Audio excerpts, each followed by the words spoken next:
Good morning, YouTube. Well, it looks like this might be a two-video day because I don't think I can talk about all the things that are going on. Such a busy evening. Okay, so first of all, I do want to say just a couple of words about this dude, Keaton Jones. No, I made two videos about this story and I'm done with it. So I don't want to go back there. But I had to block a couple of people this morning. And I'm perplexed because I can't always tell what is just a person having a discussion or disagreeing with me. I don't want to just block people because they disagree on any subject. Then we agree on tons of other things. But on this particular subject, we don't agree. But at the same time, I don't want to be just fodder for people who don't like me or disagree with me or argue with everything I say. So I had to block those people. I hope I didn't make a mistake. But some people. All right, on this Keaton Jones things, from what I was exposed to, the little boy crying in the car telling the story about him being bullied. Based on that, I stand by whatever I said. Now these people are saying, oh, he called the other kids niggers. I don't know where you got all the information because in the clip that I saw, none of that was exposed. In fact, this boy did not even mention the race. And was not and am not even aware of the race of the people he says are bullying him. It's hard for me to imagine if he went in there and called them N-word and then they jumped on him, that would be perceived as, why would people bully people? Why did they do it? That didn't sound like that. It looked to me like this is a kid, and I don't give a damn what color he was, who's got physical problems. He had surgeries. There's something going on with his face or whatever. Hopefully it'll get better in time. Something made him look different. And I know how kids treat people who come into school looking different. So I saw this as a case of a kid being bullied. I do not see everything purely through the prism of race. So if you're a part of a person that everything that happens in society, everything is always black and white. You're black, you choose the black side, you're white. That's not an argument. That's not distinguishing right or wrong. It's just taking your side. That's tribalism. And I'm not a tribalistic type of person. Not purely, anyway. So from the information I was exposed to, I thought that the kid deserved some compassion. I didn't say anything about him deserving money. I don't even know where money come into it. And I am convinced that the mother is a person of low character and bigotry. But I'm not going to blame that kid for that. So I don't want to go back into that. I don't know the details. And I don't even know if these kids were black or white that were bullying him. My suspect is the kid looked distinctly different. We all saw that. That's what draw in the compassion. That's why people I think that's why people got so moved by the story. Because obviously this kid was dealing with something out of the box. That's why he's being bullied. He didn't say nothing about race.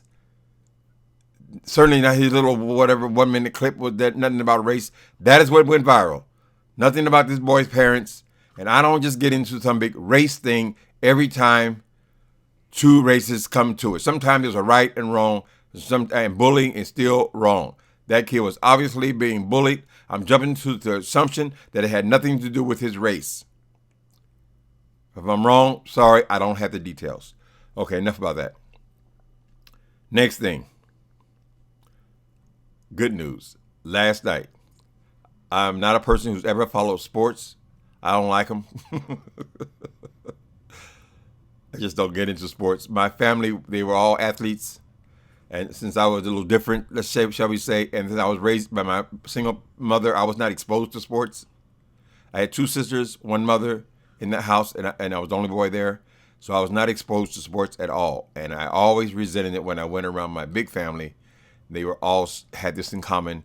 It's all they talked about. So that was established early on in my life.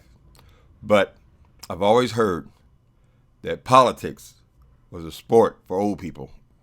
And last night I felt it. Because when I left this house, I said, oh, here we go, this Roy Moore. I burned out on this Roy Moore story in Alabama. I said, oh, what do you expect from Alabama? They're in the South. I got to the gym. I was telling somebody about my disdain with this Alabama politics because I felt like this Roy Moore was going to, in spite of all that he had done, was still going to be voted into office strictly by party lines.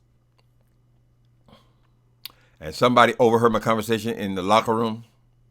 And this guy, I don't know who I had my one headphone in. So I didn't know what he was saying at first. And he said, Jones won. And I was like, yeah. I couldn't believe it. I couldn't believe it. I said they voted a Democrat in Alabama. So good for you, Alabama. And I'm so happy. I'm so proud that black people were a big part of that election. And they made a huge difference and helped to put that man in office. Democrat. Not about his color, about his party. Just my opinion, the South needs to progress. Now, I'm not going to talk shit about the South. I know a lot of people, all races from the South. I'm not talking shit about them. But we all know that the clock has turned They're bad. I'm going to get in trouble again. That people are writing shit to me again. No, but the South needs to progress some, catch up. So I think it's a step in the right direction. That man's, Roy Moore's ideas, he thinks homosexuality, not only he don't like it, he don't want to have sex with men, he wants to make it a crime. In other words, if you're homosexual, you are a born criminal. So they just lock your ass. That's one of his ideas. All of his ideas. How this is immoral and that's immoral and that's immoral. It troubles me that he was sitting on the bench all the time. But pedophilia is not immoral. The thing that most of us consider to be the most immoral of all of it. Anyway, congratulations, Alabama. Good for you. You got power. You can make things happen. That's what a vote does, people. We should all learn from that. Vote. Just like Obama got in office, because people came out to vote. And that's what we got to do on all these elections. Alabama is showing us once again that if you vote, take the time to go out there and cast your vote, you can actually change things, make a difference. All right, now for the dessert. This is the ice cream. This is the ice cream. Omarosa maggot roll. I guess maybe since this is her farewell, I should use her real name. Omarosa Maricot has handed in her resignation. Now, I don't think anybody would believe that woman would actually ask for her resignation. And that's why she's getting out. That is probably the most hated woman in the White House, I think. Because she has no business there. She doesn't do anything there. So I was right. A couple months ago, I said, well, that's be the next one to go. Omarosa. There was some buzz about how her and Kelly didn't get along. I said, oh, sound like she'd be the next one to go. She's not doing anything anyway. And lo and behold, she's handed in her resignation effective January. The people say, oh, January, why is she leaving right now? I'm sorry. January is right now. That's 2 weeks away. 2 weeks away. We're done with this damn Omarosa. I don't know what she's going to be. She's going to have to buy herself a business and something and run it because I don't know who in the hell will be hiring her. But she might get something on Fox News. Who knows? Who knows? They've done worse. But I'm so happy to see Omarosa is gone. That is the rudest, nastiest, evilest woman I've ever encountered. She got in that White House treated just like it was the Trump show, trying to eliminate all her enemies, take people down.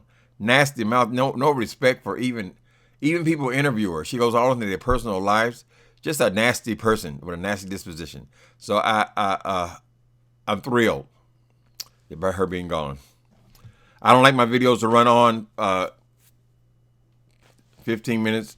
So I think y'all click off at some point. So I'm going to cut it right there. But that's enough. It's a mouthful right there.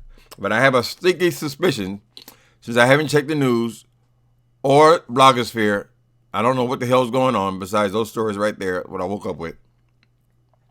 And so we'll see. Okay, now I want to sing a song for Omarosa.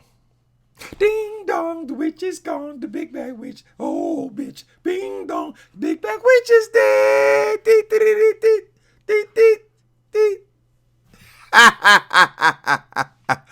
Bye-bye, witch.